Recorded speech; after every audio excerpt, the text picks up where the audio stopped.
At eto na mga kauragon, eto naman ang menu natin for today's video, ang ating special na binagoongang manok. So eto lang yan, ganito lang ang proseso niyan.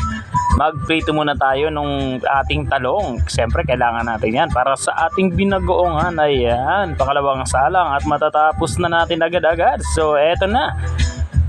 Ayan yung ating manok. Medyo malalaki yung ating slices at syempre dapat may sili, pero hindi ko hiniwa kasi syempre alam nyo naman, sinasabi ko palagi, meron tayong mga ibang customer na hindi kumakain na maanghang. Ayan, in-stir fry muna natin yung manok at hintayin lang natin na mag-golden brown yan. Mas maganda yung skin side ang una nakalapat. At eto na, nakahiwa na yung ating mga rekado. And ayan, ganun kabilis. Naggisa na ako agad-agad ng alamang. At eto na, inilagay na natin yung manok. So eto, haluin natin hanggang sa ma-absorb niya yung lasa ng ating alamang. Kasi binagoongan, syempre may alamang dapat yan. Kamatis.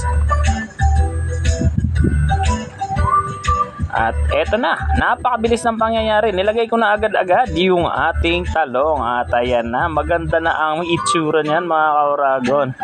Mapapa-extra rice ka kapag kumain ka sigurado. Medyo dinamihan ko yung talong kasi alam nyo naman ay napakalinamnam niyan kapag na-absorb na yung lasa ng ating binagoongan. Yan talaga ang kamats niyan. Ganun lang kasimple mga kauragon. Kung marunong kayo magluto ng binagoongang baboy, halos ganun din naman ang proseso niyan. Lagyan natin yung sili at takpan natin ng mabuti para maluto ng gusto yung ating manok. Ganyan lang yan. Sili para dagdag ng aroma. So, yun.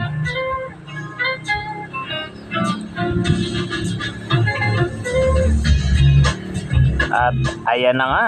So, that's all. Thank you and paalam.